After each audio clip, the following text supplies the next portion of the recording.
చిత్రమైన సమస్య. కౌటిల్య నగరాన్ని ఖడ్గసేనుడనే రాజు పాలించుతూ ఉండేవాడు. అతడు వీరశిఖామణి. అతని కత్తికి మాటకు కూడా ఈ లోకంలో ఎదురులేకపోయింది.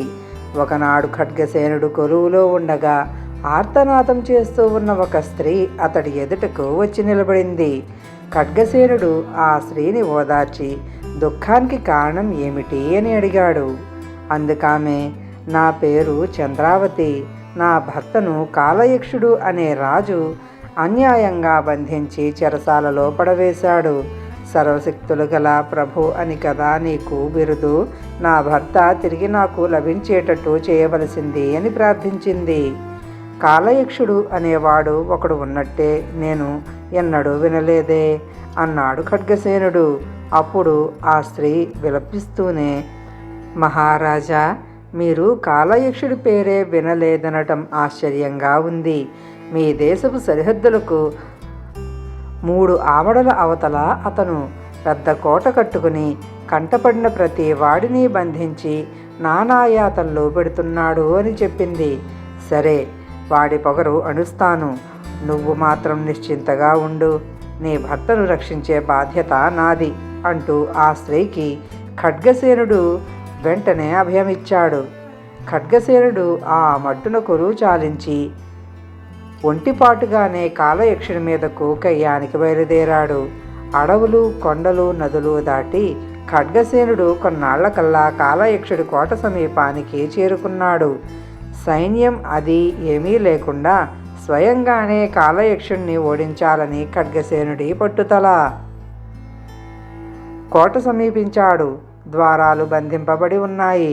ద్వారాలను 3 సార్లు గట్టిగా తన్ని ఈ కోటకు రాజైన వాడెవడో బయటకు రావచ్చు. ఖడ్గసేనుడు బాహాబాహి యుద్ధానికి పిలుస్తున్నాడు అన్నాడు. వెంటనే కోట తలుపులు తెరుచుకున్నాయి. వికృతాకారుడొకడు పొట్ట చెక్కలయ్యేలాగా నవ్వుతూ, ఓహో, నువ్వా ఖడ్గసేనుడివి? అయితే నేనే కాలయక్షుణ్ణి. నాతో బాహాబాహి యుద్ధానికి వచ్చావా అన్నాడు. కాలయక్షుడి ప్రవర్తన, అతడు మాట్లాడే తేలిక మాటలు ఖడ్గసేనుడికి విపరీతమైన కోపాన్ని తెప్పించాయి. వెంటనే వరలోని కత్తి దూసి అతడి పైకి దూకాడు. కాలయక్షుడు మళ్ళీ నవ్వాడు. ఖడ్గసేన, నీ కత్తి నీ స్వాధీనంలో ఉందనుకుంటున్నావేమో. నా కోటకు చుట్టూ ఆమడ దూరంలో నా అనుమతి లేనిదే గాలి కూడా కదలదు సుమా అన్నాడు. ఖడ్గసేనుడు మండిపడి కత్తి ఎత్తబోయాడు. కానీ అతని చెయ్యి అంగుళం ఎత్తు కూడా లేవలేదు. కత్తి అలా చేతిలో వేలాడుతూ ఉండిపోయింది. నువ్వు ఎందుకు వచ్చావో నాకు తెలుసు అన్నాడు కాలయక్షుడు నవ్వుతూ.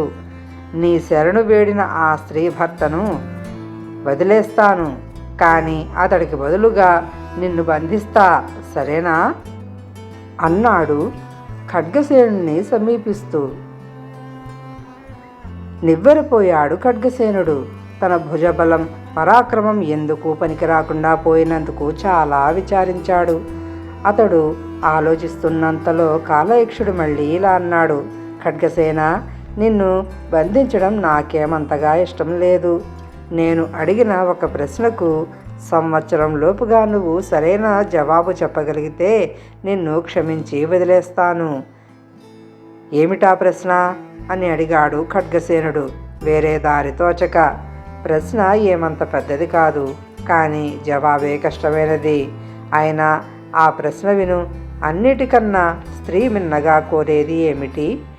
1 సంవత్సరం లోపల నువ్వు తెలుసుకుని చెప్పాలి అన్నాడు కాలయక్షుడు. సరే అని బయలుదేరాడు ఖడ్గసేనుడు. రాజోచితమైన తన దుస్తుల్ని మూటకట్టి భుజాన వేసుకుని ఒక సామాన్య పౌరుడిగా పట్టణాలు, గ్రామాలు తిరగసాగాడు. కాలయక్షుడు తనను అడిగిన ప్రశ్న అనేక మంది స్త్రీలను అడిగాడు. అన్నిటికన్నా స్త్రీ మిన్నగా కోరేదేమిటి? ఈ ప్రశ్నకు తలకొక విధంగా జవాబు చెబుతూ వచ్చారు. అందమైన భర్త అని కొందరు, ధనవంతుడైన భర్త అని కొందరు అన్నారు. మరికొందరు బుద్ధిమంతుడైన భర్తను కోరుతుందన్నారు. ఈ విధంగా అందరూ అన్ని రకాల జవాబులు చెప్పారు. ఇంతలో సంవత్సరం గడువు పూర్తిగా వచ్చింది. కాలయక్షుడికి ఇచ్చిన మాట ప్రకారం ఖడ్గసేనుడు తిరిగి అతడి కోటకు బయలుదేరాడు. కొన్నాళ్లు ప్రయాణం చేసి ఒక రాత్రి మళ్ళీ కోట ప్రాంతాలకు వచ్చాడు.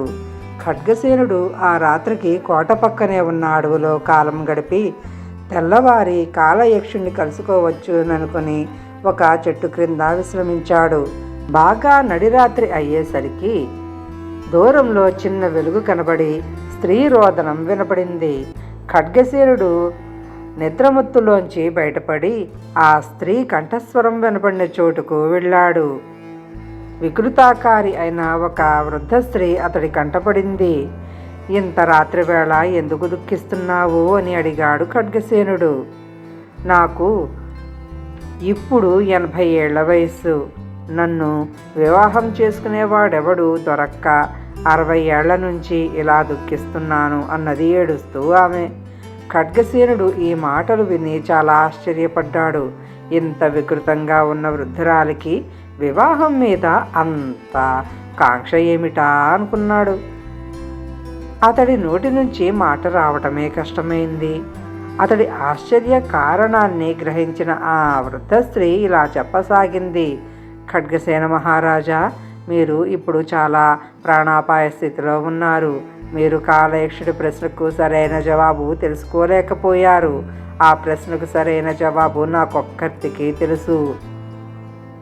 అయితే ఆ జవాబు చెప్పే పుణ్యం కట్టుకో. నీవు ఏది కోరినా ఇస్తాను, మాట తప్పను అన్నాడు ఖడ్గసేనుడు. సరే, మాట తప్పనన్నావు కనుక చెబుతున్నాను. కాలయక్షుడి ప్రశ్నకు జవాబిది. స్త్రీ అన్నిటికన్నా మిన్నగా కోరేదేమిటంటే తన ఇష్టానికి ఎవరూ అడ్డు చెప్పకపోవటమే అన్నది ఆ వృద్ధ స్త్రీ. సరేనని ఖడ్గసేనుడు ఉదయమే కాలయక్షుడి వద్దకు వెళ్ళి ఈ జవాబు చెప్పాడు. జవాబు వింటూనే కాలయక్షుడు ఆశ్చర్యపడి ఖడ్గసేనుని తెలివితేటలను మెచ్చుకుని అతన్ని వదిలేశాడు. బ్రతుకు జీవుడా అనుకుంటూ ఖడ్గసేనుడు తీరుగా ఆ వికృతారూపి అయిన వృద్ధ స్త్రీ దగ్గరకు వెళ్ళి నీకు ఏమి కావాలి కోరుకో అన్నాడు. వృద్ధ స్త్రీ నవ్వింది. తనకు కావలసిందేమిటో ఇప్పటికీ ఖడ్గసేనుడు గ్రహించలేకపోయినందుకు ఆమె ఎంతో ఆశ్చర్యపడింది. మహారాజా, నాకు మాట ఇచ్చారు. ఇదిగో నాకు కావలసిందేమిటంటే అదేమిటంటే చెబుతున్నాను విను. 60 ఏళ్ల నుంచి నన్ను వివాహం ఆడేవాని కోసం ఎదురు చూస్తున్నాను. నేటికి మీరు కనిపించారు, నాపైన కరుణించారు.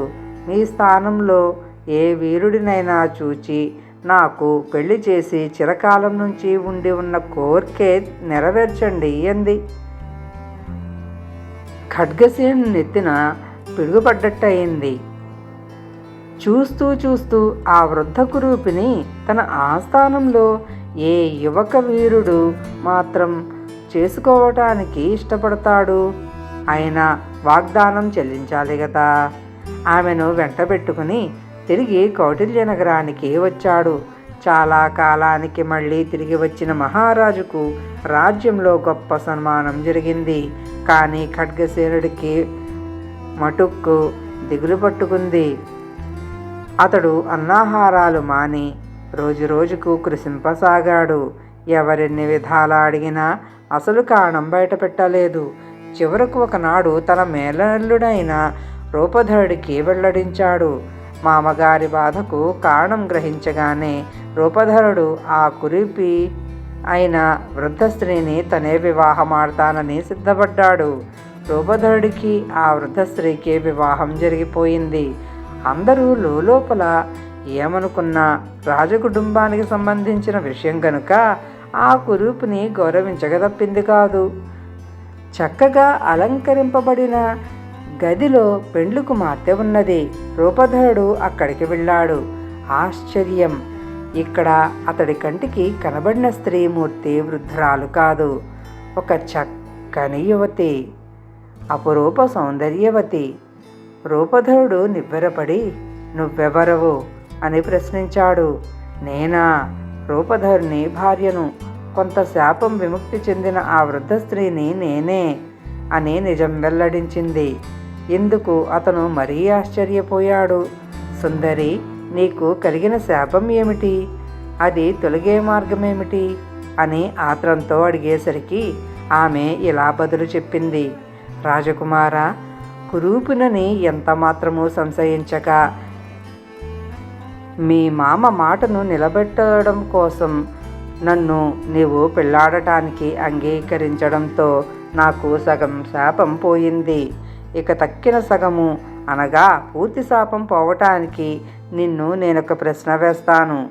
నాకు శాపవిముక్తి కావటం నీవు చెప్పే జవాబు మీద ఆధారపడి ఉంటుంది అన్నది. ఆ ప్రశ్న ఏమిటో చెప్పమని రూపధరుడు ఆమెను తొందరపెట్టాడు. అప్పుడు ఆమె, ఈ సుందర రూపంలో నేను రోజు కొన్ని గంటలు మాత్రమే కనిపించగలను కనుక ఆలోచించి చెప్పాలి. నేను ఏ వేళలా ఈ రూపం ధరించాలి అని అడిగింది. తడుముకోకుండా రూపధరుడు, నీ ఇష్టమే నా ఇష్టం అన్నాడు. ఈ జవాబు వినగానే ఆ యువతి రూపంలో ఉన్న వృద్ధ స్త్రీకి పట్టాలేనంత సంతోషం కలిగింది. వెంటనే రూపధరుని సమీపిస్తూ, నాకు మీరు ఏ అడ్డంకి చెప్పకుండా సమస్యను నా ఇష్టానికే వదిలేశారు కనుక ఇప్పటికీ నా శాపం పూర్తిగా నివృత్తి అయ్యింది. నేనిక అన్ని వేళలా ఈ స్వరూపంలోనే ఉండి జీవించగలను అని చెప్పింది.